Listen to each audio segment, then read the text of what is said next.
दिया जाएगा तो हम ये समझेंगे कि लॉस जो है ना एट द एंड हो रहा है। कब हो रहा है?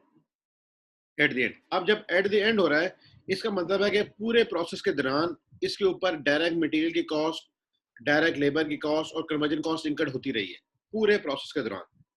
और जब ये हमें मालूम ही एट द एंड होता है, इसका मतलब है एंड पे कौन से यूनिट्स पहुंचे होते हैं? सिर्फ जो कि हमारा आउटपुट है, जो कि फिनिश गुड्स हैं। ओके, जो क्लोजिंग वर्क इन प्रोसेस है ना, वो तो अभी एंड तक पहुंची नहीं।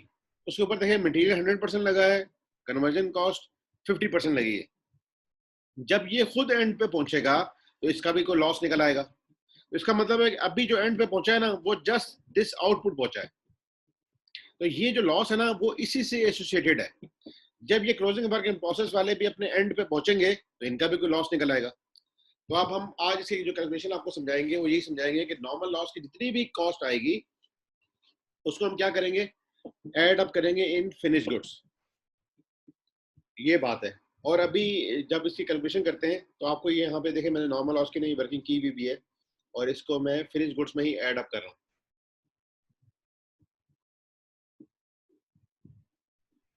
ये वाला अभी इसको हम यहाँ पे सॉल्व करते हैं। स्टेटमेंट ऑफ वेरिएशन बनाई है हमें, तो वहाँ पे मैं इसको इसका ये ट्रीटमेंट जो मैंने ये पॉइंट लिखा है normal loss at the end of the process, ये भी एक्सप्लेन कर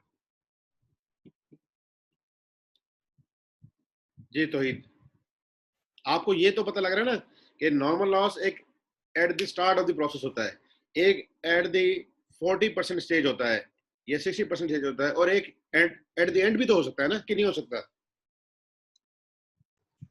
जी सर, हो सकता है सर। जी। अच्छा, कुछ थोड़ी सी कंफर्ट आई, मैं आगे चलूं? यानी पूरा क्वेश्चन जब आपके सामने होगा ना तो फिर आप बेहतर क्वेश्चनिंग करने की पोजीशन में होगे और मैं बेहतर एक्सप्लेन करने की पोजीशन में होऊंगा। और भाई किसी का क्वेश्चन?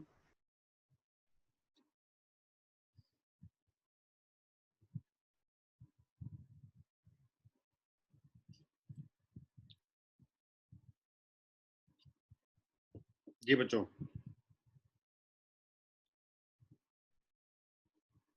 अच्छा जी, मैंने एक इसमें एक चीज ऐड की है, ये आपको पहले यहाँ समझा दूं फिर इसको ताकि आगे इम्पैक्ट आए। देखें, जो ओपनिंग वर्क इन प्रोसेस थी ना हमारे पास क्वेश्चन में, वो थे 16,000 यूनिट्स। ओके, वो थे 16,000 यूनिट्स।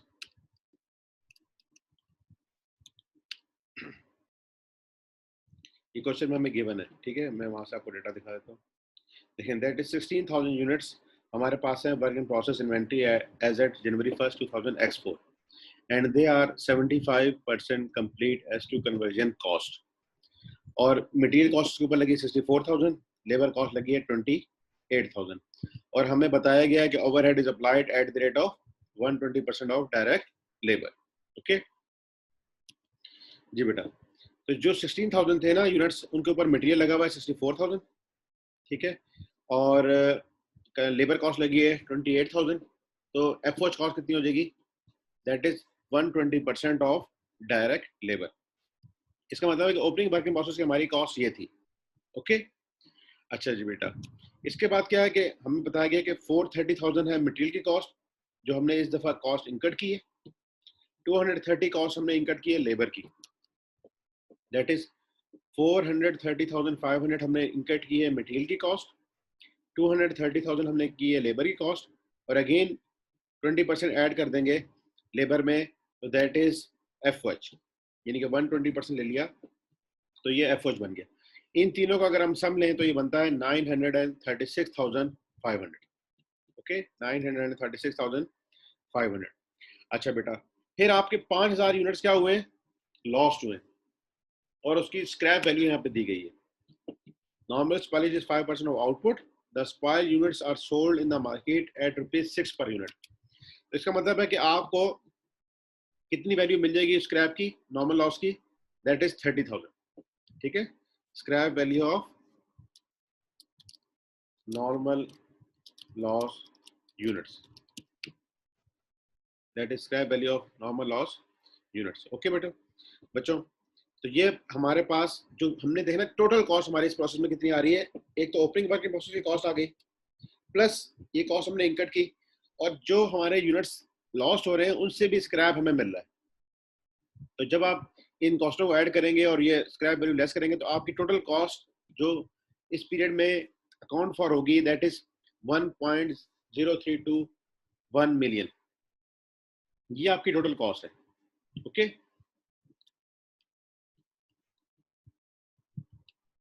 यहां तक पॉइंट पूछने वाला?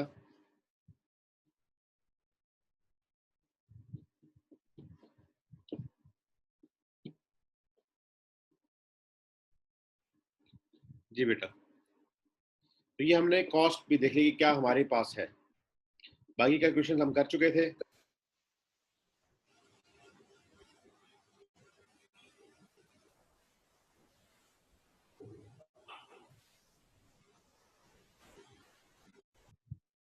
ठीक है बेटा,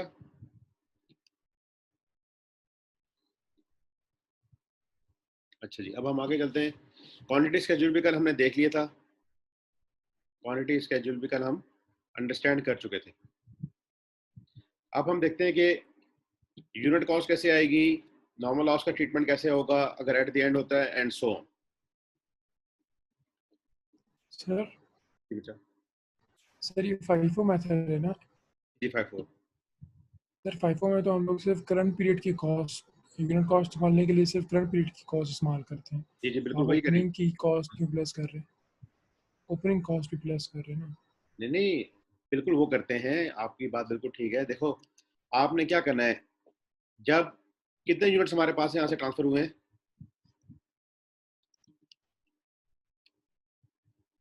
आउटपुट हमारा क्या है इस प्रोसेस में, तो ये हमारा आउटपुट क्या है, कहाँ पे सर? ये है ना 1 लाख यूनिट्स। ठीक ठीक है सर। ठीक है ना, 1 लाख यूनिट्स हमारा आउटपुट है ना। हम्म, ठीक है, अब जब फाइफो मेथड है तो इसमें से 1 लाख यूनिट में से 16,000 तो पहले जाएंगे ओपनिंग वर्किंग प्रोसेस में से, और 84,000 जाएंगे from the unit started and finish this period. Okay, अच्छा जी, अब हमारी यूनिट कॉस्ट कैसे निकल रही है, आपके सामने निकाली हुई है। करंट पीरियड की कॉस्ट है हमारी मटेरियल की 430,500, और हमारे मटेरियल का इक्विवेलेंट प्रोडक्शन यूनिट्स कितना है 110,000। तो हमने ये करंट पीरियड की कॉस्ट से ही यूनिट कॉस्ट निकाली है, that is 3.91। Like wise labour की निकाली है, लाइक वाइज ओवरहेड की निकाली है, और इन जब तीनों को जमा किया है तो दैट इज 8.73, दैट इज 8.73। तो ये यूनिट कॉस्ट हमने निकाल ली। ठीक है बेटा, यहां तक क्लियर है? Yes sir. जी, अब जब हम आते हैं स्टेटमेंट ऑफ एवल्यूशन में, तो हमारा आउटपुट है टोटल 1 लाख यूनिट्स। 16,000 ये वाले हो गए और 84,000 ये वाले हो गए। ठीक है, अब हम देखते हैं कि 16,000 की वैल्यू क्या बनेगी और 84,000 की वैल्यू क्या बनेगी। ओपनिंग वर्क इन प्रोसेस जो है उसमें मटेरियल की अमाउंट है 64,000, ये लिखी हुई है। लेबर की 28,000, एफओएच की 33,600 हमने स्टेट अवे ऐसे लिख दी क्योंकि ये ओपनिंग की वैल्यू थी। ओके, अभी ये यूनिट्स कितने परसेंट बने हुए थे ओपनिंग वर्क इन प्रोसेस वाले यूनिट्स? 75%। जी शाबाश, 75, 100% मटेरियल था, और कन्वर्जन कॉस्ट जो थी वो थी 75%। इसका मतलब हमने कितना काम उस पर करना है, और दैट इज 25%। 25%। ठीक है, तो ये 16,000 का 25% बन गए 4,000 यूनिट्स। और इस पे इंकर्ड क्या करनी है, just labour and overhead. Labour की कॉस्ट कितनी है 2.19, और ओवर की कॉस्ट है 2.63। तो 2.19 से हमने इसको मल्टीप्लाई किया, 2.63 से मल्टीप्लाई किया, तो ये हमारे पास वैल्यूज आ गई 8762 एंड 10,514। इन तीनों चार, ये जो 5 फिगर्स हैं इनको हमने सम किया तो ये बन गया बेटा 144,876। अब ये जो 16,000 यूनिट शुरू के थे, 16,000 यूनिट, ठीक है, उनकी कंप्लीशन कॉस्ट आ गई है ऑफ दीज 16,000 यूनिट्स। ये जो शुरू के ओपनिंग वर्क प्रोसेस में हमारे पास 16,000 यूनिट है, उनको कैसे कंप्लीट किया है, this is this cost. Okay, यहां तक सब कंफर्टेबल हुए?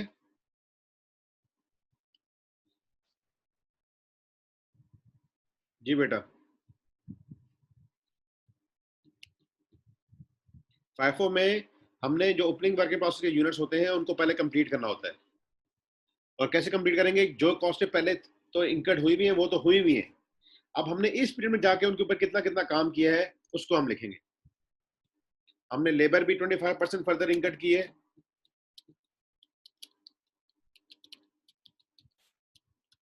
ठीक है, और हमने ओवरहेड्स भी 25% फर्दर इनकर्ड किए हैं। जी बेटा, इसमें बताएं इशू।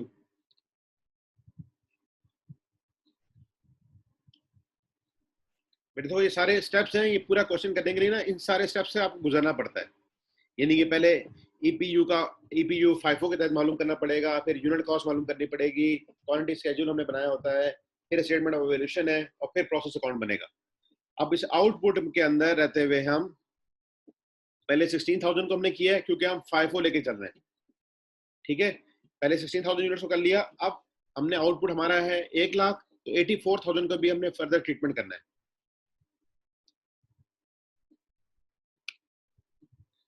अब वो 84,000 का किस तरह आएगा? यूनिट कॉस्ट कितनी आ रही है? 8.73, तो 8.73 से हमने मल्टीप्लाई कर दिया, और ये जो इस पीरियड में स्टार्ट एंड फिनिश हुए ये उनकी वैल्यू आ गई।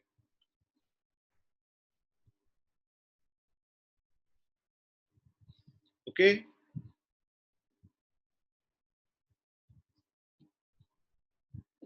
जी बेटा। अब नॉर्मल लॉस का ट्रीटमेंट आएगा, जो हमने ये ग्रीन में लिखा हुआ है, normal loss at the end of the process, और उसमें क्या होगा? Cost of loss units then add up in finish goods. अब देखें, नॉर्मल लॉस 5,000 यूनिट्स हुए हैं, एक यूनिट पे कॉस्ट कितनी आती है? 8.73, इसके साथ मैंने मल्टीप्लाई कर दिया तो दैट इज 43,663। क्या होगा बेटा? नॉर्मल लॉस की जो स्क्रैप वैल्यू है ना, वो हम लॉस यूनिट्स की कॉस्ट में से लेस कर देंगे, दैट इज 5,000 इंटू 6, 30,000। हमें इनफैक्ट नॉर्मल लॉस हो कितने का रहा है? दैट इज 13,663 का, और इसको हम ऐड कर देंगे फिनिश गुड्स में। इसमें ऐड कर देंगे इन फिनिश गुड्स। अब फिनिश गुड्स की वैल्यू जो है बेटा वो हो गई है 892,005 of 100,000 units, of 100,000 units, this number of units plus this number of units. तो जो हमारे यूनिट हैं 1,00,000, उनकी अब वैल्यू बन जाएगी 892,085। तो बेटा ये है आउटपुट। आउटपुट जो 1,00,000 हुआ है उसके अंदर फाइफो के तहत पहले ओपनिंग वर्किंग प्रोसेस को कंप्लीट किया, और फिर हमने कंप्लीट किया करंट पीरियड की यूनिट्स को। जी बेटा, यहाँ तक कैलकुलेशन में कोई पॉइंट समझ नहीं आ रहा तो बताएं।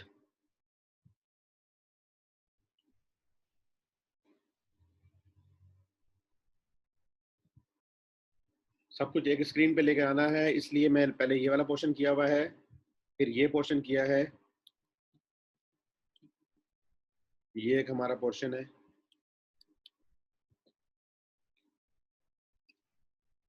ठीक है, ये एक अलग पोर्शन है,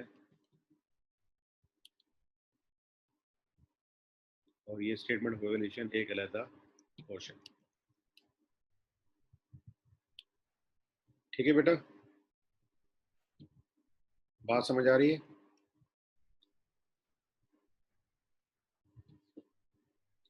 अच्छा जी, अब हम आते हैं क्लोजिंग वर्किंग प्रोसेस पे।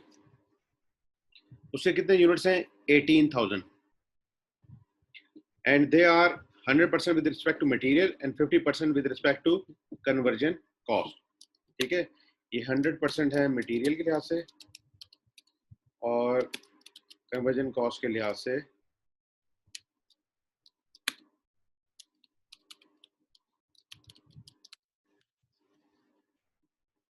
ठीक है बेटा,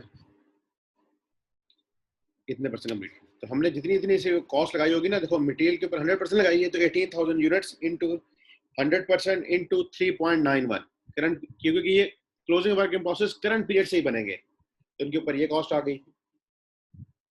लाइक वाइज 50% है फॉर लेबर के लिए, तो 18,000 में 40% लिए 9,000 और यूनिट कॉस्ट से मल्टीप्लाई कर दिया, दैट इज 2.19 एंड लाइक बाइज 2.63 और इन तीनों को जब सम किया है तो वो बन गया है 113,817। ये फिगर आ गई। अच्छा जी, अब नॉर्मल लॉस हमारा हुआ है 3,000 यूनिट्स का।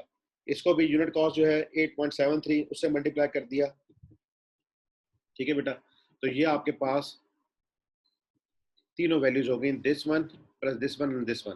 तो आप ये देख सकते हैं कि ये आपकी टोटल कॉस्ट के बराबर आ रही है जो टोटल कॉस्ट आपके पास आ रही थी, दैट इज 1.0321 मिलियन।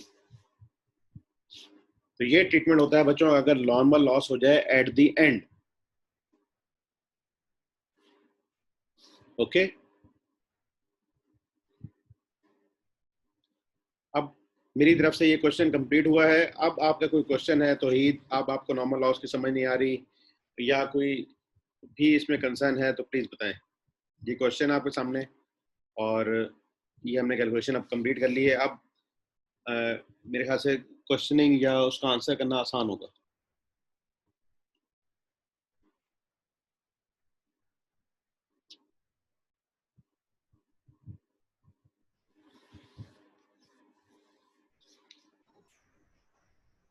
सर जी जी बेटा।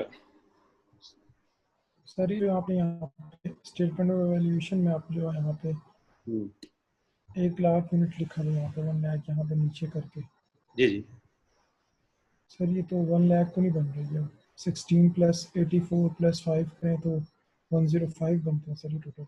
जी जी, देखो भाई ये क्या है, ये क्या है, ये लॉस्ट यूनिट्स हैं। आउटपुट हमारा क्या आएगा, 84 प्लस 16 ही आएगा ना, वो तो लॉस्ट यूनिट्स है ना। लेकिन उनकी सर कॉस्ट तो निकाली है। ये कॉस्ट लगी है, देखो कॉस्ट क्यों लगी, ये नॉर्मल लॉस है, जब हम प्रोडक्शन करेंगे इसने इंकर्ड होना है, इस प्रोडक्शन प्रोसेस का फीचर है। तो हमने जब भी अगर 1 लाख यूनिट बनाने हैं तो 5% उसमें लॉस होता है। ठीक है, जब भी हमने 1 लाख यूनिट बनाने हैं 5% उसका लॉस है। तो हमें जब हमने यहाँ इक्विवेलेंट प्रोडक्शन निकाले भी हैं, दैट्स वाई वहां पे भी आपको पता लग रहा है कि 5,000 हमारे लॉस्ट हो रहे हैं। आउटपुट कितना है हमारा, आउटपुट इज जस्ट 1 लाख। तो हमने यहाँ बताया कि 1 लाख यूनिट्स की क्या कॉस्ट है। इन 5,000 यूनिट्स की तो वर्किंग इसलिए की है कि पता लगे इसके ऊपर कॉस्ट क्या हुई। अगर कोई स्क्रैप आ रही थी तो वो हमने निकाल दी। ओके सर, ठीक है सर। ठीक है, और कोई बात अगर दिल को नहीं लग रही है मुझे बताएं, मैं और आपको उसको डिफरेंट बातों से एक्सप्लेन करने की कोशिश करता हूँ। तो अभी हमने ये जो फाइफो किया है, ये हमने क्या किया है, loss at the and, normal loss at the and. और हम इसको ऐसे भी कर सकते हैं कि अगर ये स्टार्ट में होता तो फिर क्या होता। मैं आपको पहले एट द एंड हमने अभी समझ लिया है, इसमें कोई क्वेश्चन है तो बताएं, और फिर एट द स्टार्ट अगर होगा तो फिर क्या होगा वो भी मैं आपको ट्रीटमेंट कर देता हूँ। लेकिन आप पहले एट द एंड को समझ लें आराम सुकून से, और फिर अगर स्टार्ट होगा इसी क्वेश्चन को अगर हम कहें फिर क्या होगा।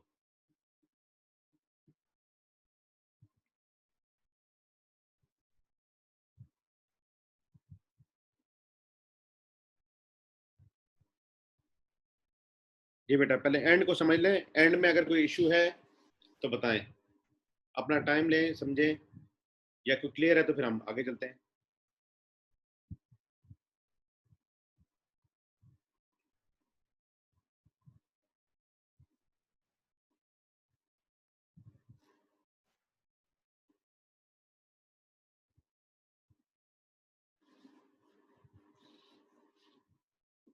अगर एट द स्टार्ट होगा ना तो यहाँ पे आ जाएगा that is percentage of input. Okay, ये 5,000 यूनिट्स होंगे और हम इनको ईपीयू में कहीं काउंट ही नहीं करेंगे, इनको सब यहाँ से डिलीट कर देंगे, ईपीयू में ये नहीं आएंगे। ठीक है, फिजिकली तो आएंगे, ये फिजिकल यूनिट्स थे हमारे, लेकिन ईपीयू में हम इनको काउंट नहीं करते। क्यों नहीं करते, हमने ये देखा हुआ है। फिर ये लॉस जो है ना सारे यूनिट्स के ऊपर चला जाता है। कहाँ चला जाता है, सारे यूनिट्स के ऊपर। और फिर इसकी जो स्क्रैप वैल्यू है ये हम मटेरियल में से लेस कर देंगे।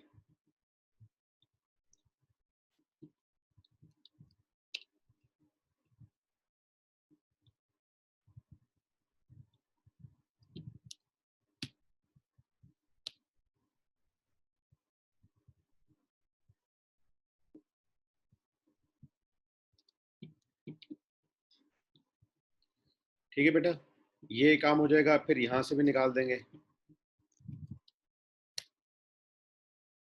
यहां से भी खत्म हो जाएगा।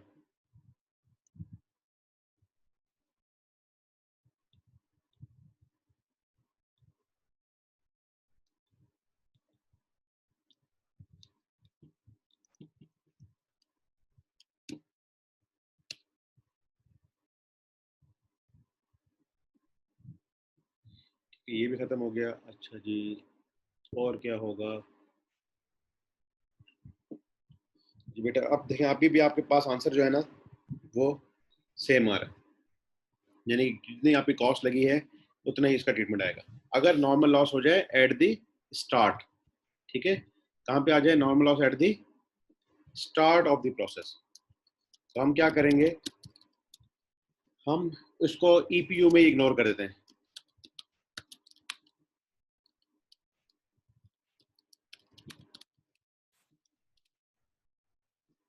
ईपीयू में इग्नोर हो जाएगा, तो इससे क्या होगी, उसकी कॉस्ट बोथ डिवाइड हो जाएगी ऑन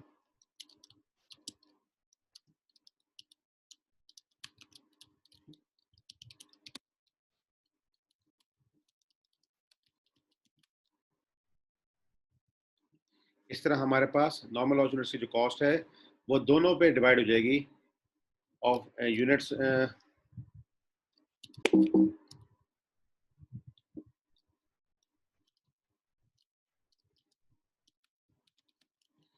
क्लोजिंग वर्किंग प्रोसेस पे भी, फिनिश गुड्स पे भी, और एबनॉर्मल लॉस यूनिट्स पे भी।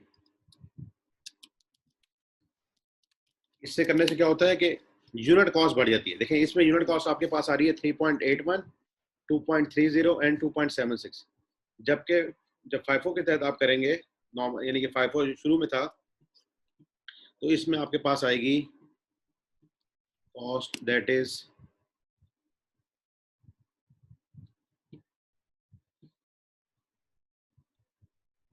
3.81, 2.30 एंड 2.676, ठीक है। जब नॉर्मल लॉस आप एट द स्टार्ट कर देते हैं तो वो यूनिट कॉस्टों को बढ़ा देता है। मटेरियल में हमें यहाँ पे कम नजर आ रही है क्योंकि जो जो भी स्क्रैप वैल्यू आई है लॉस की वो मटेरियल से लेस हो गई है, यहाँ पे इसलिए कम नजर आ रही है। और अदरवाइज आप देखें लेबर में भी और ओवरहेड में भी कॉस्ट जो है ना वो बढ़ गई है। तो this is the treatment of normal loss at the and and this is the treatment of normal loss at the start, ठीक है। ये मैं फाइल भी आपको भेज दूंगा ताकि आपको पास इसकी अंडरस्टैंडिंग हो जाए। जी बेटा आगे चले।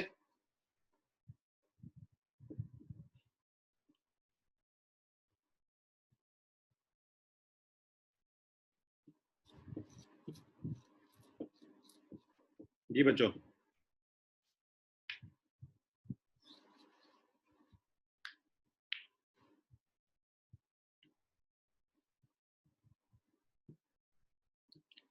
अब हमारे पास एक और क्वेश्चन है, दैट इज क्वेश्चन नंबर 4। ये आपका होमवर्क है, इसको ट्राई करना है। इसमें 2 डिपार्टमेंट्स हैं, ठीक है, थोड़ी इसमें कैलकुलेशन ज्यादा है, इसको फिर हम नेक्स्ट क्लास में करेंगे। अभी हम कर रहे हैं question number 5।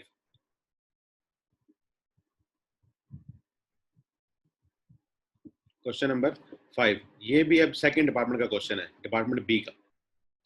Example number 5, Hornbill Limited produces certain chemicals for textile industry. The company has 3 production departments. All materials are introduced at the beginning of the process in department A and subsequently transferred to department B. Any loss in department B is considered as a normal loss. The following information has been extracted from the records of HL for department B for the month of August 2000X3. Okay. तो बेटा इसमें situation ये है कि आपके पास department B में units कहाँ से रिसीव हो रहे हैं? फ्रॉम डिपार्टमेंट ए, और डिपार्टमेंट बी में आके वो कोई लॉस भी हो सकते हैं, और जो भी कोई लॉस होगा उसको हम कंसिडर करेंगे नॉर्मल लॉस, ठीक है। इसमें क्या कम्प्लेक्सिटी होती है वो मैं आपके साथ डिस्कस कर लेता हूँ।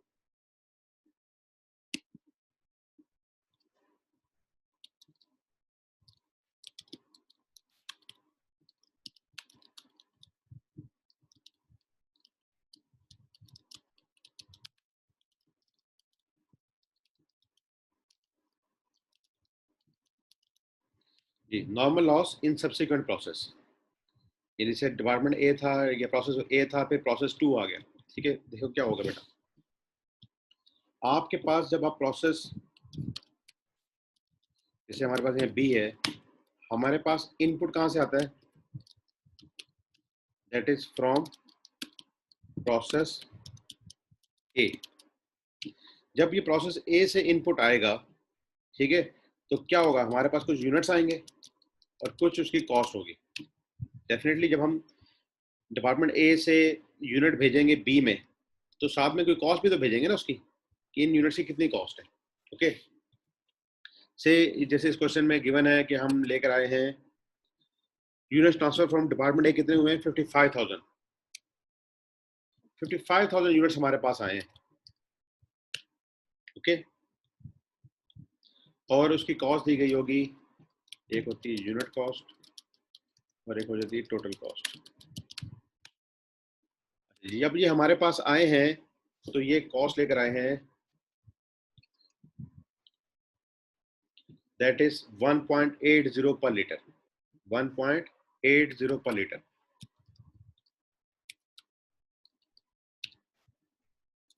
इसका मतलब है कि टोटल कॉस्ट जो हमें ट्रांसफर हुई है from department A, that is 99,000। Agreed बच्चों, ये तो हमारे पास इनपुट आ गया, कहां से, फ्रॉम प्रोसेस ए, लेकिन यहां पे आके बी में आके कुछ हो गया है नॉर्मल लॉस, और उन्होंने बताया वह भी है कि any loss is considered as normal loss. हम यहाँ पे एबनॉर्मल लॉस की बात नहीं कर रहे। ठीक है, अच्छा जी, कितना लॉस हो गया,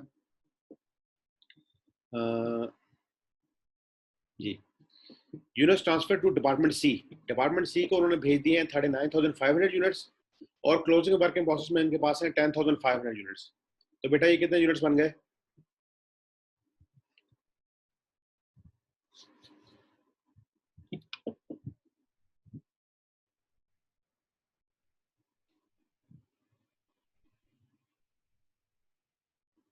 जी बच्चों,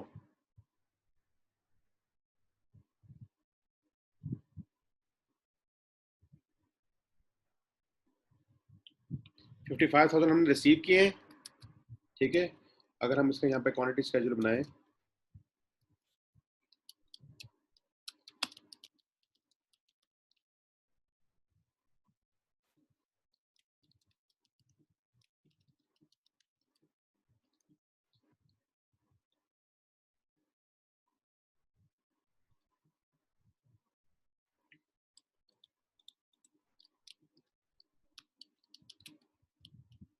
ओपनिंग प्रोसेस है नील। ठीक है, और input from process A is how much, 55,000। ठीक है, जो टोटल अकाउंट्स यूनिट्स हमने अकाउंट फॉर करने हैं वो हो जाएंगे 55,000। ओके, अच्छा जी बेटा, अब क्या हुआ है कि हमारा आउटपुट टू प्रोसेस सी वो हुआ है 39,500, और क्लोजिंग वर्क इन प्रोसेस है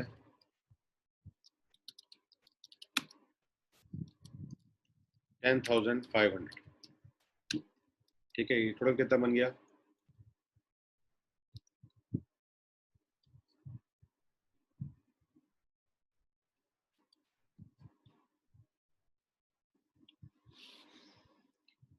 कितना बन गया बच्चों, 50,000। इसका मतलब है कि नॉर्मल लॉस कितना है,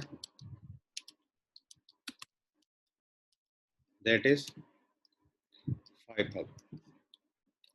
जब भी ये पूरा बनेगा हमारा 55,000। ओके, हम इसको अगर सम करके भी देख लें, दैट इज 55,000। तो ये है हमारा क्वांटिटी स्केड्यूल कि यूनिट्स हमारे पास थे कितने और उनका क्या ट्रीटमेंट हुआ। तो बेटा नॉर्मल लॉस कितना आ गया, 5,000। ठीक है, तो अब ये जो प्रोसेस ए से यूनिट्स आए थे जो कि वैल्यू लेकर आए थे 1.8, अब वो यूनिट्स कितने रह गए? 50,000। वो यूनिट कितने रह गए, यानी कि गुड यूनिट्स रह गए फ्रॉम प्रोसेस ए, वो रह गए 50,000।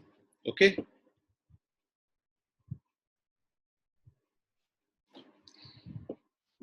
This one minus this one. Cost तो उनकी यही की यही है, 55,000 आए थे 99,000 लेके, ठीक है। और अब रह कितने गए वो? 50,000। तो हमारी यूनिट कॉस्ट अब आ जाएगी नई, दैट इज 1.98, दैट इज 1.98। अब हमारे पास वो 55,000 यूनिट नहीं रहे, वो कितने हो चुके हैं? 50,000 यूनिट, और उनकी ये रिवाइज यूनिट कॉस्ट आएगी, that is called 1.98। This is revise unit cost. तो जब हम बच्चों सेकंड डिपार्टमेंट में या सब्सिक्वेंट डिपार्टमेंट में आते हैं, तो अगर हमारे पास लॉस हो रहा है तो हमें उसके लिए निकालनी पड़ती है रिवाइज यूनिट कॉस्ट। क्या निकालनी पड़ती है? Revise unit cost. और हम ये एक और तरीके से भी निकाल सकते हैं, इसे कहा जाता है एडजस्टमेंट फॉर लॉस्ट यूनिट्स। कितने यूनिट्स लॉस्ट हुए हैं? 5,000, ठीक है। एक यूनिट की प्राइस कितनी थी? 1.8।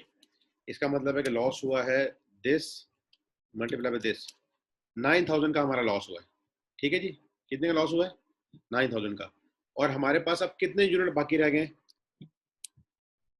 That is 50,000। हमारे पास जो गुड यूनिट्स रह गए वो 50,000 रह गए। तो हम क्या करेंगे? 9,000 डिवाइड बाय 50,000, कितना आ गया बेटा? 0.18, ठीक है, 0.18।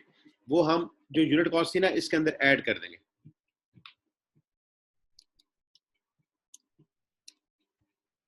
वन 1.8 पहले थी, इन दोनों को ऐड कर देंगे, दैट इज 1.98। जिस तरह यहाँ पे भी हमने निकाली है, ये भी आपके पास आ रही है।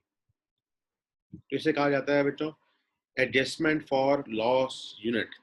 This is adjustment for lost units.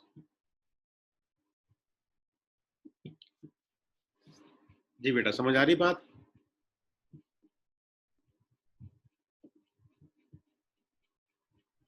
ये कोई कंफ्यूजन है तो बताएं। ये डिपार्टमेंट बी में यूनिट्स आए थे, अब वो 55,000 यूनिट नहीं रहे, कितने हो गए? 50,000। वैल्यू तो वो डिपार्टमेंट ए से 1.8 लेकर आए थे, लेकिन अब वो यूनिट्स हो चुके हैं 50। तो हम उन्हीं की जो कॉस्ट है ना, उसको डिवाइड कर देंगे 50 पे। तो this is revise unit cost. और आप इसको एडजस्टमेंट फॉर लॉस यूनिट के थ्रू भी निकाल सकते हो, जैसा कि अभी हमने निकाला है। 5,000 यूनिट्स लॉस्ट हुए, पर यूनिट कॉस्ट 1.8, टोटल हो गए 9,000। हमारे गुड यूनिट्स कितने हैं? 50,000। तो हम उन गुड यूनिट्स के ऊपर इसको डिवाइड कर देंगे, तो ये एडजस्टमेंट बनेगी। दैट इज, मैं यहाँ पे लिख देता हूँ 9,000, इसको हमने डिवाइड कर दिया विद गुड यूनिट से, दैट इज 50,000। तो ये बन गई 0.8 और 0.18, और हम इसको नॉर्मल जो कॉस्ट है उसके अंदर ऐड करके, तो ये आ जाएगी revise unit cost. This is revise unit cost. ये एडजस्टमेंट है।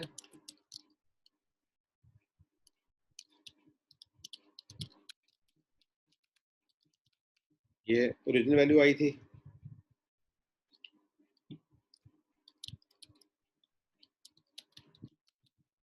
And so.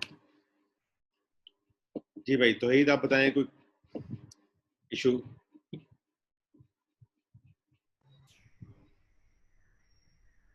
सर ये यूनिट्स 55 से जब 50 हो गए, जी जी, तो यूनिट्स कम हुए, तो ये टोटल कॉस्ट क्यों नहीं कम हुई? कॉस्ट क्यों नहीं कम हुई? हम्म, जी बेटा देखो, फिर मैं एम्फेसिस करूंगा, दिस इज कौन सा लॉस है? Normal loss. Normal loss. बेटा इस प्रोडक्शन प्रोसेस में क्या हो रहा है कि प्रोसेस ए से माल कंप्लीट होकर प्रोसेस बी में आता है, फिर प्रोसेस बी में और काम किया जाता है, फिर वहां से माल चला जाता है प्रोसेस सी को, और 3 प्रोसेस हैं, और वो जब कंप्लीट कर लेगा तो कंप्लीट फिनिश गुड्स बन जाएगी, और वो मार्केट में जाके सेल कर देंगे। ये प्रोसेस बी का इनहेरेंट फीचर है, उन्होंने बताया कि इसमें नॉर्मल लॉस होगा, और जितना भी लॉस हो उसको आपने कंसिडर करना है नॉर्मल, कि यहाँ पे हमारा जो भी लॉस है वो नॉर्मल है। आप प्रोसेस ए से तो 55,000 यूनिट्स लेते हो, लेकिन प्रोसेस सी को कितने भेजते हो? 39,500, और क्लोजिंग मार्केट में प्रोसेस में आपके पास पड़े हुए 10,500। इन दोनों का अगर हम सम करें तो बनता है 50,000। 55,000 यूनिट हमारे पास आते हैं और वो रह गए हैं 50,000। 5,000 क्या हो रहा है? Normal loss. अब 55,000 की वैल्यू थी 99,000, अब वो कितने यूनिट्स रह गए? 50,000। अब वो 55,000 नहीं है, फिजिकली वो 50 है। इन दोनों का अगर हम सम करें, मैं इसको उठाकर यहाँ रखता हूँ पहले और इसकी सम करके आपको दिखाता हूँ। जो गुड यूनिट्स है ना वो 50,000 है। गुड यूनिट्स कितने हैं? 50,000। और 5,000 हो गए लॉस। तो अब हमने जो नॉर्मल लॉस होता है ना उसकी वैल्यू कहाँ डालना होता है? जैसे हमने यहाँ एट द स्टार्ट में सीखा है, उसको हम क्लोजिंग मार्केट प्रोसेस की भी वैल्यू पे चला जाएगा, फिनिश गुड्स में भी चला जाएगा, एंड सो ऑन। तो इससे हमारी यूनिट कॉस्ट बढ़ गई, 1.8 थी अब बढ़ के हो गई 1.98। इनफैक्ट जो लॉस यूनिट की कॉस्ट थी दैट इज 0.18, वो सारे यूनिट्स में जाके एड अप हो गई है। जी बेटा।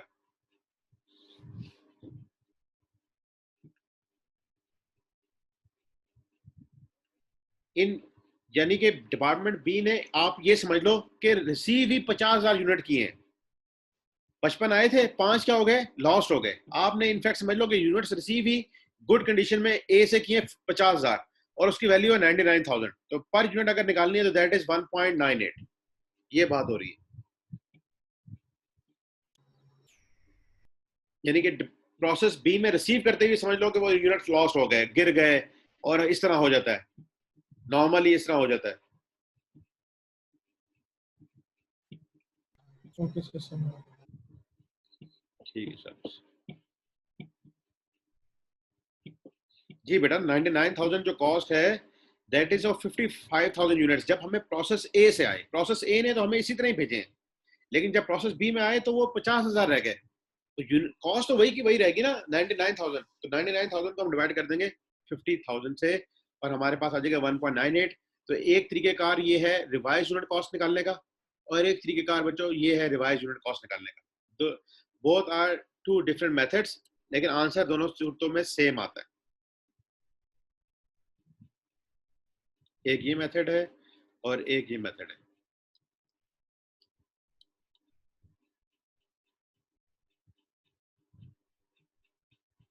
क्लियर? अब क्वेश्चन पे आते हैं।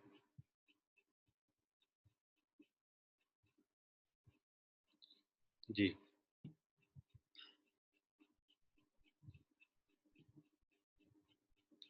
क्वेश्चन में उसने खुद बता दिया था हमें कि that is Orbinal Limited produces certain chemicals for textile industry. The company has 3 production departments. All materials are introduced at the beginning of the process in Department A and subsequently transferred to Department B. Any loss in Department B is considered as a normal loss. तो आपके जितने भी units loss होंगे आपने straight away क्या कर देनी है, उसकी यूनिट कॉस्ट को रिवाइज कर लेना है। सपोज करते हैं कि हमारे पास ना, सपोज ये हमने कर दिया 42,000, ठीक है। फिर लॉस कितना रह जाएगा?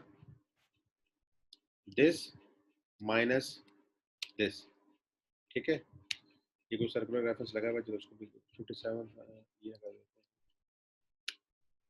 लॉस हमारा रह जाएगा 2500। नॉर्मल लॉस रह जाएगा हमारा, हमने क्या कर दी, आउटपुट टू प्रोसेस सी हो रहा 42,000 और क्लोजिंग वर्किंग प्रोसेस में 10,500। तो टोटल हमारे गुड यूनिट्स हो गए 52,500 और नॉर्मल लॉस इज दिस। तो हम यहाँ पे कर देंगे 52,500।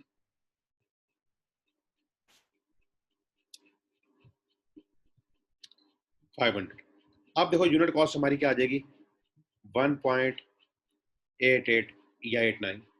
तो बस जितने भी यूनिट्स आपके पास रह जाएंगे ना, यानी नॉर्मल लॉस को छोड़कर, उस पे आपने रिवाइज कॉस्ट कर लेनी। आपने क्या कर लेना है? रिवाइज कॉस्ट कर लेनी है। ठीक है बेटा।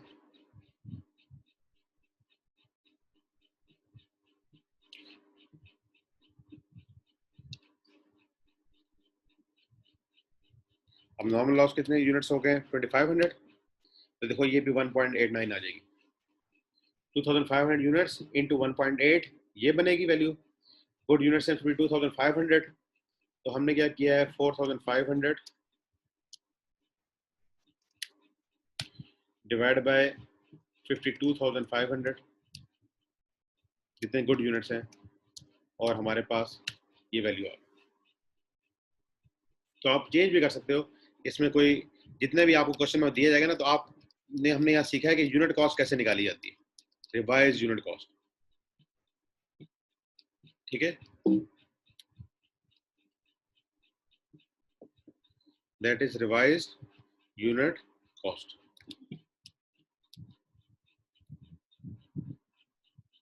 ओके, तो हमने ये सारा ट्रीटमेंट कर लिया।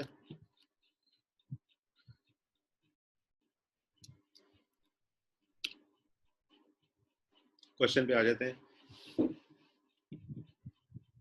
ओपनिंग वर्किंग प्रोसेस निल था, तो इसमें एवरेज और फैफो वाला क्वेश्चन बनेगा नहीं। और आपके पास लेबर की कॉस्ट ये है और फैक्ट्री की कॉस्ट ये है। इसमें बच्चों मटेरियल की कॉस्ट क्यों नहीं दी गई?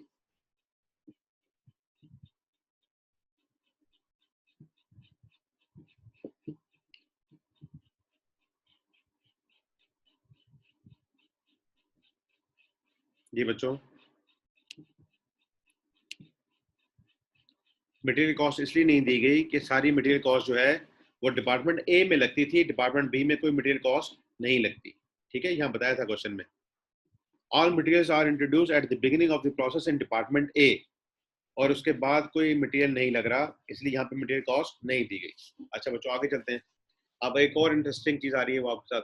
The degree of completion of work in process in terms of cost originating in department B was as follows. जो वर्क इन प्रोसेस के यूनिट्स है ना, हमारे पास कितने थे बच्चों? 10,500। ठीक है, this is closing work in process के जो यूनिट्स हैं दैट इज 10,500। उसमें से कह रहे हैं जो 50% यूनिट्स है ना, वो 40% कंप्लीट है। इसके 50% जो यूनिट है वो 40% कंप्लीट है। ठीक है, अच्छा जी, और जो 20% यूनिट्स हैं वो 30% कंप्लीट है।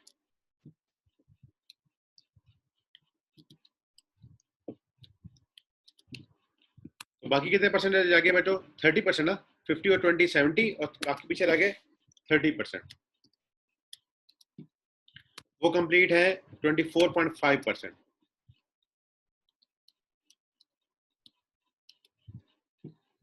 ठीक है बच्चों, ये बात समझ आ रही है कुछ?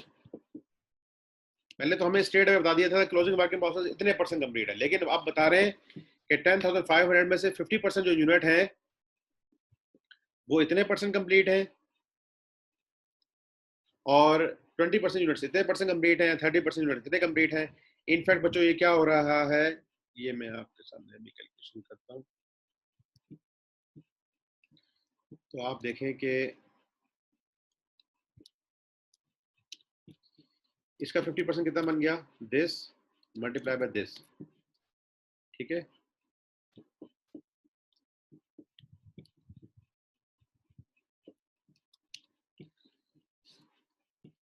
ट्वेंटी परसेंट कितना बन गया और 30% कितना बन गया? देखो इनका सम करोगे अगर तो वही का वही रहेगा, 10,500। अब ये कितने परसेंट कंप्लीट थे? 40%। तो हम इसका फिर ये परसेंटेज लगाएंगे, दिस मल्टीप्लाई बाय दिस 2100, और लाइक वाइज ये बच्चों 10,500 यूनिट्स है ना, इनफैक्ट ईपीयू में वो है 3,502। 3,502। अब वो 10,500 यूनिट जो है ना, वो तो है फिजिकली, लेकिन ईपीयू के लिहाज से वो है 3,502। ये बात समझ आई है? ये एक नया पॉइंट है आपके लिए इस चैप्टर में। ईपीयू की भी जो स्टेजेस है ना वो डिफरेंट हो सकती है, क्लोजिंग वर्किंग प्रोसेस की भी स्टेजेस डिफरेंट हो सकती है। जी बच्चों, क्लियर और नॉट?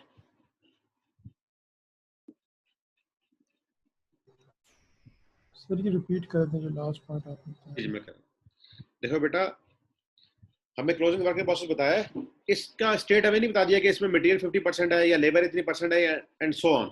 मटेरियल तो चलो इस प्रोसेस में है ही नहीं, प्रोसेस बी में तो मटेरियल है ही नहीं, तो प्रोसेस में रह क्या गया, लेबर और ओवरहेड। अब वो बता रहे हैं कि जो 10,500 यूनिट्स है उसमें से उन यूनिट्स का 50% जो है वो 40% कंप्लीट है। तो हमने पहले उसका लिया 50%, अब ये इतने यूनिट्स रह गए, ये कितने परसेंट कंप्लीट थे, 40%। ये है यूनिट्स और ये है स्टेज ऑफ कंप्लीशन।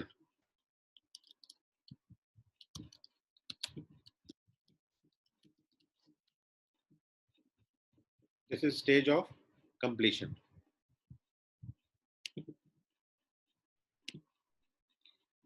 ओके, तो हमें पता लग गया कि जो ये यूनिट्स हैं 5,250, ये 40% कंप्लीट है। तो इकोनॉमिक यूनिट्स में वो कितने बन जाएंगे, 2,100। ओके, और जो है 20% यूनिट्स वो कंप्लीट है 30%। तो हमने इसका लिया 20%, उसको ले लिया 30%, और फिर यह बताया कि जो 30% है वो 24.5% कंप्लीटेड है, तो हमने इसका ले लिया। सम टाइम वो यूं भी कह सकता है कि आपको ना सिर्फ ये बताए,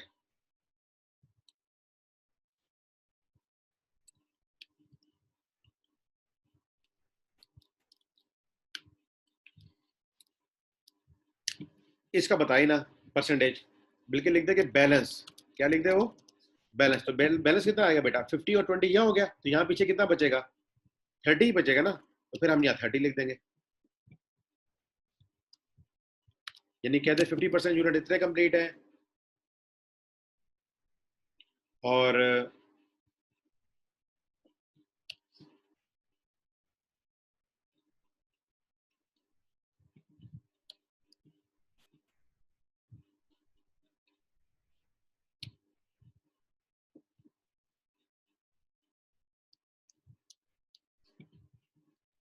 ठीक है बेटा, 50% इतने कंप्लीट है, 20% इतने कंप्लीट है, और बैलेंस यूनिट जो है वो 24.5% कंप्लीट है।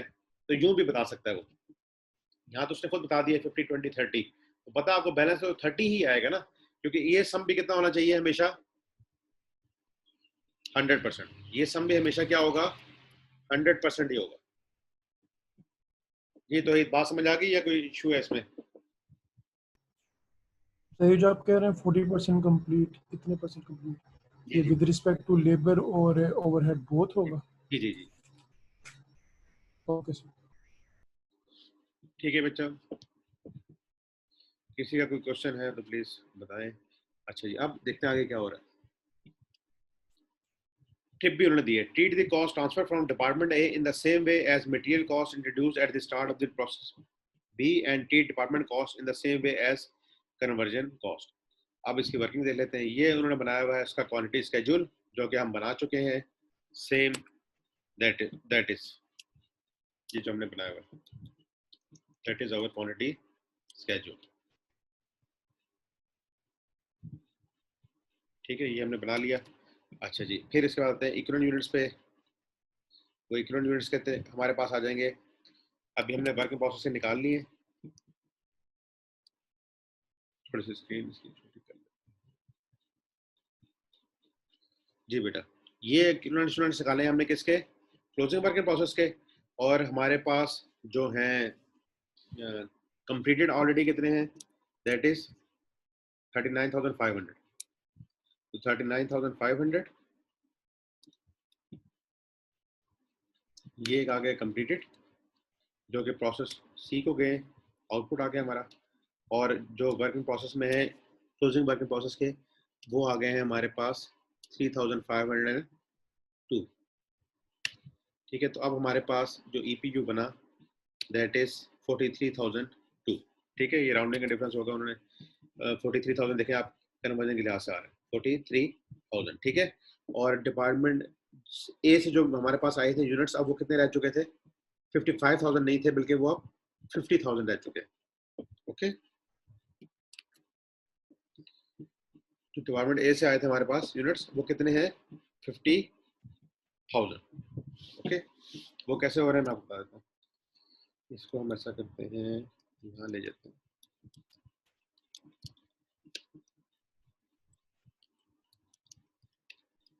देखो बेटा, एक होता है मटेरियल, जिसकी हमें यूनिट कॉस्ट निकालनी होती है, और एक होता है हमारे पास कन्वर्जन कॉस्ट। ठीक है, अब सिंस ये कौन सा डिपार्टमेंट है, प्रोसेस 2 है, प्रोसेस बी है, तो यहाँ पे कॉस्ट कहाँ से भी आई हुई है, प्रोसेस ए से भी आई हुई है। ओके, प्रोसेस ए से भी हमारे पास कॉस्ट आई हुई। अच्छा, प्रोसेस बी में कोई मटेरियल लग रहा है?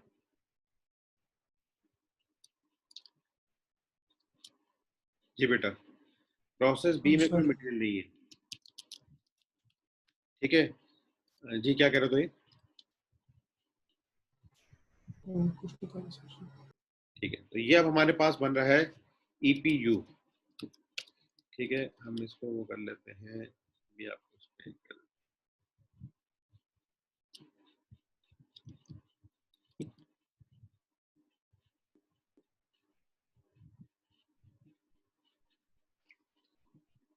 अच्छा जी, आउटपुट टू प्रोसेस सी कितना चला गया, दैट इज 39,500। इसके ऊपर बेटा जो है ना, प्रोसेस ए की भी कॉस्ट जाएगी, और हमारा अपना तो मटेरियल कुछ है नहीं।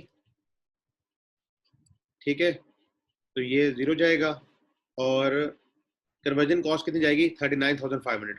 ये तो पूरी की पूरी जाएगी, क्योंकि ये यूनिट्स कंप्लीट होके हमारे पास से प्रोसेस सी में जा रहे हैं। तो इस अब ये प्रोसेस बी है। अब आप फर्स्ट टाइम ना सेकंड प्रोसेस की कॉस्टिंग कर रहे हो। सेकंड प्रोसेस में जब हम आएंगे तो प्रोसेस ए से जो माल मिला है ना, वो भी सारा जाएगा, प्लस अपनी जो कॉस्ट इनकट की है वो भी सारी जाएगी। फिर आएगा क्लोजिंग वर्किंग प्रोसेस। ठीक है, क्लोजिंग वर्किंग प्रोसेस हमारे पास कितना है, 10,500। 10,500 एक तो हमारे पास है जो हमने अपने डिपार्टमेंट में कॉस्ट इनकट की है। ठीक है, दैट इज प्रोसेस बी। इसको हम राउंडिंग के लिए कर लेते हैं 3,500। ठीक है, जो इन प्रोसेस है वो कौन से यूनिट्स हैं बेटा, जो प्रोसेस ए से भी आए थे हमारे पास, और प्रोसेस बी में हमने इसके ऊपर लगाई है कन्वर्जन कॉस्ट। क्या लगाई है, कन्वर्जन कॉस्ट। ठीक है, तो इनफैक्ट हमारे पास प्रोसेस ए के यूनिट्स जो हो गए वो हो गए 50,000, और कन्वर्जन कॉस्ट प्रोसेस बी में हो गई है 43,000। ओके, ये बात समझ आ रही है बच्चों, या कोई कंफ्यूजन हो रही है? देखें, आपने क्या करना है, जब प्रोसेस बी में आए ना, तो प्रोसेस ए से जो भी यूनिट्स आए हैं उनके ऊपर ही काम करके आगे भेजा ना। जो आउटपुट जो प्रोसेस सी गया है उसमें ए के गए हैं 39,500 यूनिट्स, और अपनी भी कॉस्ट लगी है 39,500। क्लोजिंग वर्क इन प्रोसेस में 10,500 यूनिट्स हैं जो कि कंप्लीट है फ्रॉम प्रोसेस ए, और प्रोसेस बी में उनके ऊपर काम हुआ है ये इस परसेंटेज से, दैट इज हमने इसको बना दिया 3,500। ओके, और जब हमने यूनिट कॉस्ट निकालनी हो,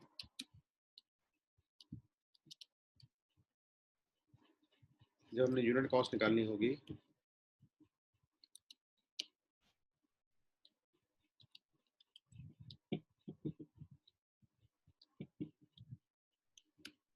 तो हम क्या करेंगे कि ये थी 99,000। ठीक है, हमारे पास लिखी हुई है, उसको कनेक्ट कर देते हैं 99,000। और इस दफा जो कन्वर्जन कॉस्ट हमने इंकर्ड की है वो हमें क्वेश्चन में दी गई है, दैट इज लेबर की है 27,520, और फैक्ट्री ओवरहेड की है 15,480। तो ये दोनों को अगर हम जमा करें तो ये बन जाता है 43,000। ठीक है बेटा, ये बन गई 43,000। कैसे बन गई, हमने जमा कर दिया इसके अंदर 27,520, और जमा कर दिया 15,480। तो ये कन्वर्जन कॉस्ट आ गई है हमारी डिपार्टमेंट बी की। तो अब हमें अगर यूनिट कॉस्ट निकालनी है तो दिस डिवाइड बाय दिस, ये हमने पहले भी निकाली हुई है, और ये निकल आई है 1। तो 1.98 हो गई फॉर प्रोसेस ए की, और फॉर प्रोसेस बी की कन्वर्जन कॉस्ट हो गई है 1। ठीक है बेटा, यहाँ तक बात समझ आ रही है? तो अगर हम जाएं इस क्वेश्चन में,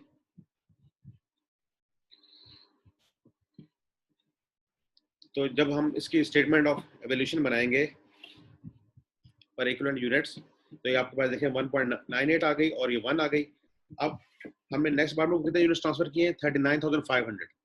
तो 1.98 हमारे पास हो गई थी प्रोसेस ए की कॉस्ट और अपनी कन्वर्जन कॉस्ट है 1, तो ये बन गई 2.98। तो 39,500 इंटू 2.98 दैट इज 117,710।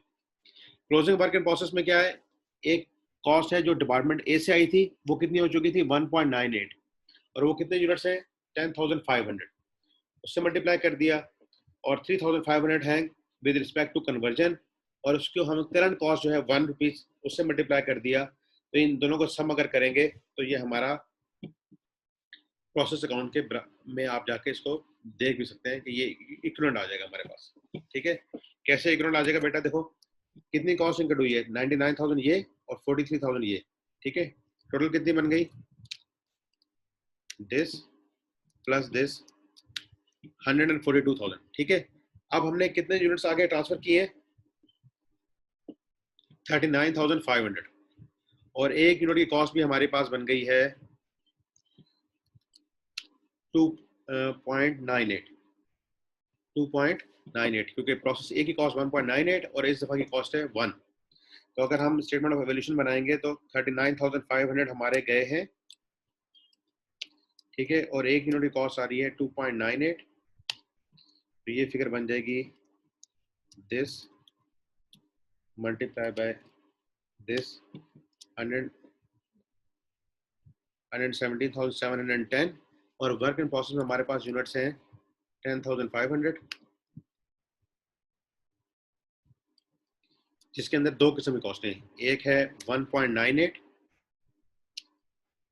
तो ये बन जाएगा दिस वन, और जो है इक्विवेलेंट के हिसाब से फॉर प्रोसेस बी उसकी यूनिट्स हैं 3,500 और एक यूनिट की प्राइस है 1, ये हमारे पास आ जाएगा 3,500 और अगर हम इन सबको सम कर लेंगे दैट इज 142,000 जो कि इक्विवेलेंट है कितनी कॉस्ट हमने इंकर्ड की हुई। ठीक है, तो ये इनफैक्ट क्या हो रहा है, इसको हम जरा प्रॉपर्ली प्लेस कर लें अगर, तो ये हो गया transfer to process C 39,500 units गए। ठीक है, और ये आ गया closing work in process that is 10,500 और ये इसको कॉस्ट लगी है। तो क्लोजिंग वर्क इन प्रोसेस भी दो किस्म के हो जाएंगे। ठीक है, कौन कौन से बेटा? एक जो प्रोसेस ए से कॉस्ट लेकर आए, प्रोसेस ए से कॉस्ट लेकर आए थे 1.98 और एक हमारी अपनी जो कन्वर्जन कॉस्ट लगी है इस प्रोसेस में दैट इज 1। तो इस तरीके से इस क्वेश्चन में आप देखें कि हमने क्या क्या सीखा है कि हमें निकालनी पड़ी है पहले रिवाइज यूनिट कॉस्ट। क्या निकालनी पड़ी बच्चों? Revise unit cost. ओके, क्योंकि सेकंड डिपार्टमेंट में आके यूनिट्स लॉस्ट हो रहे थे, उसके निकालने के दो तरीके। क्लियर? हमने इसमें क्वांटिटी स्केड्यूल बनाना सीखा, इसमें स्टेज ऑफ कंप्लीशन हमें एक नई तरीके से दी गई है वो हमने देखी। ओके, बेशक इसको हम यहाँ से रिमूव भी कर दें। ठीक है, इसको हम रिमूव कर देते हैं ताकि आपको कंफ्यूजन ना रहेगी क्या हो रहा है। और फिर हमने क्या किया बच्चों? ईपीयू देखा। ईपीयू, ये तो ईपीयू निकला था क्लोजिंग वर्क इन प्रोसेस का। ठीक है, ये ईपीयू आ गया था क्लोजिंग वर्क इन प्रोसेस का। ठीक है, और फिर हमने इसके बाद जो ट्रांसफर किए थे हमने यूनिट्स उसमें ऐड ऑन कर दिए, तो प्रोसेस ए का अलहदा से ईपीयू आया और प्रोसेस बी का अलहदा से ईपीयू आया। ये प्रोसेस ए का ईपीयू है और ये प्रोसेस बी का ईपीयू। ये ऊपर हमने हेडिंग दी हुई, और सिंस में मटेरियल प्रोसेस बी में नहीं था तो उसका कोई भी नहीं आएगा और ये प्रोसेस ए का आया, ये हमारी टोटल कॉस्ट हो गई एंड सो। ठीक है बेटा, इस क्वेश्चन को आप देखना, इसमें अगर कोई क्वेश्चन अराइज होगा वो हम देख लेंगे कल इंशाल्लाह। और जो एक आपको होमवर्क दिया है दैट इज एक्सरसाइज नंबर 4, इसमें भी दो डिपार्टमेंट्स हैं, इसको भी इंशाल्लाह हम नेक्स्ट क्लास में देख लेंगे। सर कल सैटरडे कल क्लास है? नहीं कल नहीं, नेक्स्ट मंडे को है लेकिन। ठीक हो गया सर। ठीक है, तो अभी हमने जो क्वेश्चन किया दैट इज एग्जांपल नंबर 5, और उसके अंदर हमने देख लिया है कि एडजस्टमेंट कैसे करनी पड़ती है यूनिट कॉस्ट की, और डिफरेंट स्टेज ऑफ कंप्लीशन दिया हो तो कैसे उसकी कैलकुलेशन की जाती है। आप बच्चों इसमें बस आप ये बात ध्यान में रखो जो उसमें टिप में भी उसने खुद बताई है, वो क्या बताई है कि जो प्रोसेस ए से आए हैं ना यूनिट्स, आप उनको ऐसे समझ लो कि this is material, this is material समझ लो आप उसको। क्योंकि अगर अभी हम जब क्वेश्चन करेंगे ना प्रोसेस 3 में, तो हमारे पास प्रोसेस बी से जो कॉस्ट आई होगी ना, उसका भी हमने को ट्रीटमेंट करना है, क्योंकि जब हम उसको फिनिश गुड्स में पास ऑन करेंगे तो पिछले सारे डिपार्टमेंट से कॉस्ट उसके अंदर ऐड अप हुई हुई होती है। ये नहीं कि बस हम करंट कॉस्ट लेंगे, हमने जो पिछले डिपार्टमेंट से कॉस्ट रिसीव की है वो भी उसके अंदर ऐड अप करनी होती है। जब भी आप देखें हमने जो यूनिट कॉस्ट बनाई है ना इस दफा की, वो 2.98 बनाई है। प्रोसेस बी की अपनी है 1, और प्रोसेस ए की भी 1.98 इसके अंदर ऐड की है। जी बच्चों। सर जी जी। तो मैं पूछना था कि इज इट पॉसिबल कि अगर आप पिछले चैप्टर्स का थोड़ा सा वाइवा टेस्ट ले लें हमसे? इस वाले का या पिछले वालों का? पीछे वालों का सर, ताकि पता भी लगे तो हमें समझ भी आई या नहीं आई। ठीक है, एमसीक्यूज ले लेते हैं उसके। सर एमसीक्यूज वो ऐसे नहीं हो सकता अगर आप वाइवा लें, क्योंकि एमसीक्यूज में ये होता है ना कि हम ऑनलाइन नहीं होते उस वक्त, तो हम फिर मतलब कोई और मीन इस्तेमाल कर सकते हैं। अगर आप वाइवा लेंगे ना तो डायरेक्ट पता लग जाएगा कि समझ आ रही है नहीं आ रही। नहीं, बाय बाय ले लूंगा लेकिन एमसीक्यूज के ले लूंगा ना। ठीक हो गया सर, ठीक बेहतरीन है, है। अभी बहरहाल इस चैप्टर के बाद लेंगे, अभी इस चैप्टर को पूरा होने दो, ये एक सीक्वेंस में चल रहा है, ये डिस्टर्ब नहीं करना है। ठीक हो गया सर। ठीक है सर बच्चों किसी फिर। फ्री टाइम पे रख संडे को रख लीजिएगा सर, हाँ जब जी, हमारी वो क्लास नहीं हम होती। वीकेंड दिया करेंगे और फिर एक एक चैप्टर का वाइवा लेते रहेंगे, एमसीक्यूज करते रहेंगे। बहरहाल ये कि अभी इस क्वेश्चन में अगर कोई आपको कंफ्यूजन हो रही है तो प्लीज मेरे साथ डिस्कस कर लेना, और आज के लिए अस्सलाम वालेकुम। हाँ सर।